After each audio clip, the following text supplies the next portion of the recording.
आज की वीडियो में हम पढ़ेंगे guys heating effect of electric current के बारे में।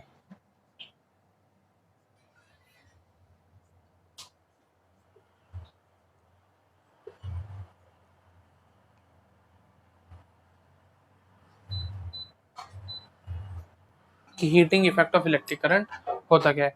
कह रहा है when we supply an electric current through a conductor of high resistance then it produces heat. बोल रहा है गाइस, मान लीजिए हमारे पास एक कंडक्टर है। इस कंडक्टर से हमने क्या करा है, हम इस कंडक्टर से करंट पास आउट करा रहे हैं। मान लीजिए कितना करंट उसमें से जा रहा है, आई। तो इस कंडक्टर का क्या होगा, अपना कुछ रेजिस्टेंस भी होगा। ये आप ब्लैक वाले से बना देते हैं, अगर रेड से वो दिख नहीं पा रहा तो देखिए। मान लीजिए हमारे पास एक कंडक्टर है। इस कंडक्टर का जो रेजिस्टेंस है वो रेजिस्टेंस कैसा है, मान लीजिए बहुत ज्यादा हाई है। एक हाई रेजिस्टेंस वाला हमारे पास कंडक्टर है। तो जब भी हम इसमें से करंट पास आउट कराएंगे, मान लीजिए हम इसमें से आई करंट पास आउट करा रहे हैं, तो जब वो आई करंट इसमें से पास होगा तो बहुत सारा करंट क्या होगा, ये जो कंडक्टर होगा इसके रेजिस्टेंस के अंदर ड्रॉप होकर रह जाएगा। मतलब वो क्या होगा, इसी यहीं पे रुक के रह जाएगा। तो वो करंट जो है वो आगे पास आउट हो नहीं पा रहा। तो वो जो करंट यहाँ रुका रह जाता है, उसी के कारण क्या होता है, जो हमारा कंडक्टर होगा उस कंडक्टर के अंदर हीट जनरेट होने लगेगी। और ये जो हीट हमारे पास करंट के रुक जाने के कारण हो रही है, क्यों? क्योंकि रेजिस्टेंस उसका क्या था, बहुत ज्यादा हाई था। तो ये जो हीट जनरेट हुई है इसे ही हम कहते हैं heating effect of electric current. कि इलेक्ट्रिक करंट क्या कर रहा है, हमारे पास हीट जनरेट कर रहा है। देखिए, या फिर दूसरे शब्दों में मान लीजिए जो हमारे पास घर में हीटर्स वगैरह होते हैं, मान लीजिए एक हीटर है, हीटर के अंदर जो वायर लगे हुए होते हैं, उन वायरों का भी काम क्या होता है, ये जो वायर होते हैं गाइस, इनका जो वो होगा रेजिस्टेंस वो बहुत ज्यादा हाई होगा। तो उसके कारण क्या होगा, इनके अंदर करंट रुका हुआ रह जाएगा। जब इनके अंदर करंट रुके जाएगा तो इनका जो टेम्परेचर होगा वो बहुत ज्यादा हाई हो जाएगा। जब टेम्परेचर बहुत हाई हो जाता है तो हम क्या करते हैं, इस हीटर को ऐसा हम किसी भी तरीके से यूज कर लेते हैं। जैसे हमने सर्दियों वगैरह में यूज कर लिया, या फिर लोग इस पे खाना वगैरह भी पका लेते हैं। तो वहां पे हम क्या कर रहे हैं, जो heating effect of electric current है उसका यूज कर रहे हैं किसी भी काम में। और दूसरा यूज मान लीजिए जो हमारे पास बल्ब होता है, इलेक्ट्रिक बल्ब, तो उन इलेक्ट्रिक बल्ब के अंदर, वो जो हमारे पास इलेक्ट्रिक बल्ब होंगे, उन इलेक्ट्रिक बल्ब के अंदर जो टंगस्टन लगा हुआ होता है, इस टंगस्टन का भी अगर हम रेजिस्टेंस देखें तो वो रेजिस्टेंस बहुत ज्यादा हाई होता है, जिसके कारण इसमें करंट हमारे पास एक ही जगह रुका रहता है, जिसके कारण ये जलने लगता है। मतलब बहुत ज्यादा इसका टेम्परेचर हो जाएगा और ये फ्लेम कैच कर देगा। अब ये फ्लेम कैच कर पा रहा है तो देखिए, जो हमारा बल्ब है, बल्ब के अंदर आग क्यों नहीं लगती, क्योंकि इसके अंदर हम क्या करते हैं, आर्गन और जो नियॉन जैसी गैसेस होती हैं, आर्गन एंड नियॉन, जो इनर्ट गैसेस जिन्हें बोला जाता है, हम इसके अंदर आर्गन और नियॉन भर के रखते हैं। इसलिए जब भी आपने देखा होगा, कभी भी अगर बल्ब वगैरह जो 100 वाट वाले हमारे पास येलो कलर के बल्ब आते हैं, उन्हें फोड़ते हैं तो उसमें से एक धमाके टाइप की, मतलब एक्सप्लोजन टाइप की आवाज निकलती है। तो वो क्यों? क्योंकि जो आर्गन और नियॉन इनर्ट गैसेस थी वो ऑक्सीजन के साथ रिएक्ट करती हैं, इसलिए। तो देखिए, हमने पढ़ा है जो पोटेंशियल डिफरेंस होता है, उस पोटेंशियल डिफरेंस का फॉर्मूला क्या होता है, V is equal to W upon में क्यू। हम ये लिख सकते हैं कि v into Q is equal to क्या है हमारे पास, w के। तो हमारे पास एक इक्वेशन आ गई, w is equal to v into Q के। ये क्या हो गई हमारे पास इक्वेशन 1। हमने एक पढ़ा है कि v is equal to I R होता है by Ohm's law, by Ohm's law. तो आई को हम क्या लिख सकते हैं हमारे पास, देखिए, जो करंट होता है वो करंट हमारे पास क्या होता है, क्यू अपॉन में टी। तो हम यहाँ से क्या लिख सकते हैं, Q is equal to I into T. Putting the value of, देखिए, putting the value of v and q in equation 1। मतलब इस वाली इक्वेशन में हम क्या कर सकते हैं, जो हमारे पास v और q की वैल्यू है वो रख सकते हैं। तो वो हमारे पास क्या बन जाएगा, देखिए, w is equal to v की जगह क्या आ जाएगा हमारे पास, i इंटू आर, और q की जगह क्या आ जाएगा हमारे पास, i इंटू टी। तो ये क्या बन जाएगा हमारे पास, आई स्क्वायर आर टी। तो ये हमारे पास एक फॉर्मूला आ गया। अब जो भी वर्क डन हो रहा है हमारे पास सर्किट में, वो वर्क डन किसके बराबर होगा, हीट के। मतलब जितनी ज्यादा हीट हमारे पास जनरेट हो रही है, उतना ही ज्यादा क्या होगा, सर्किट के अंदर वर्क डन हो रहा होगा।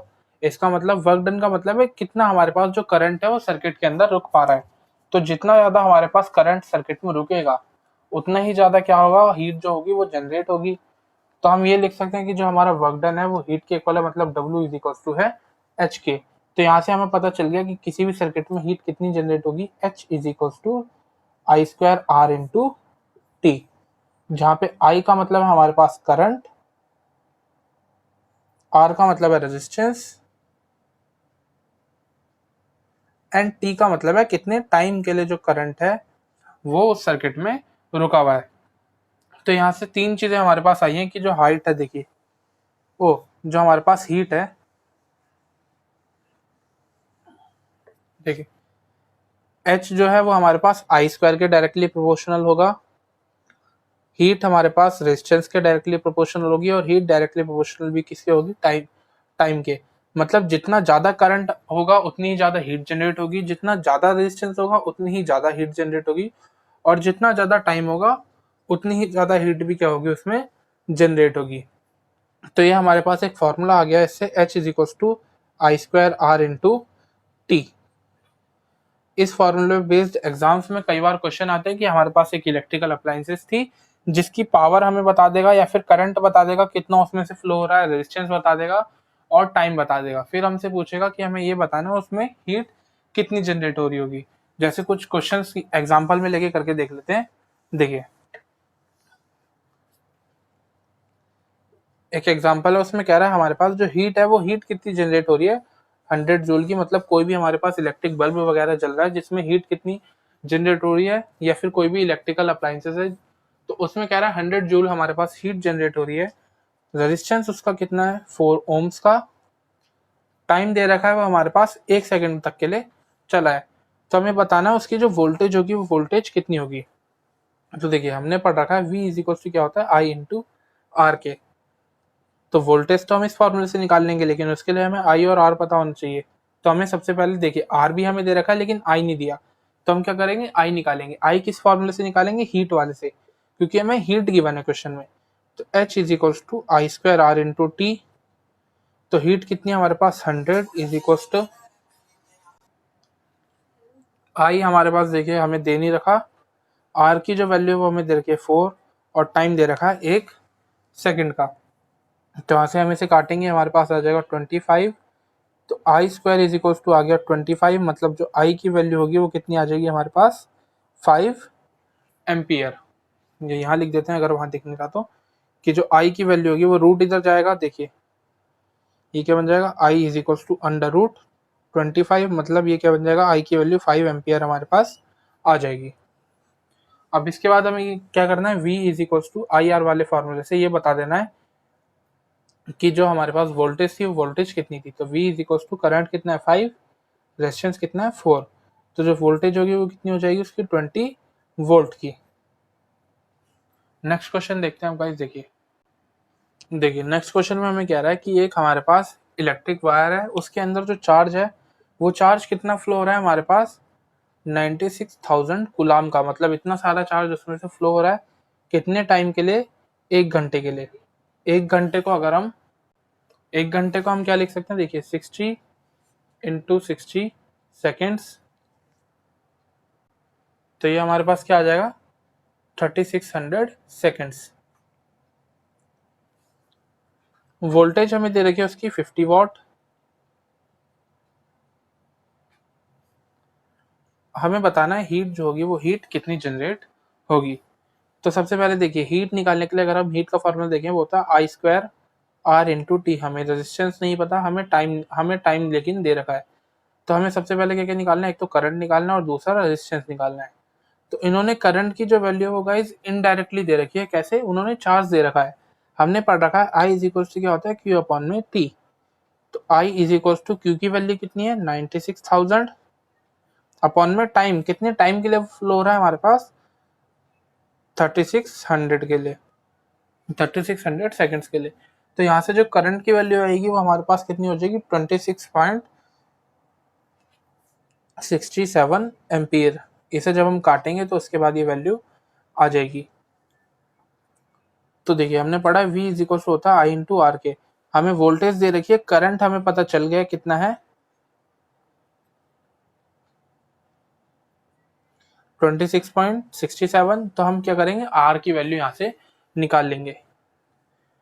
देखिए V is equal to I into R, voltage हमें दे रखा है 50, करंट की जो वैल्यू है वो कितनी है 26.67, और यहाँ पे आर, तो जो वो जो हमारे पास रेजिस्टेंस होगा वो कितना आ जाएगा 50 अपॉन में 26.67, तो जो रेजिस्टेंस होगा वो हमारे पास आ जाएगा 1.87 ओम का।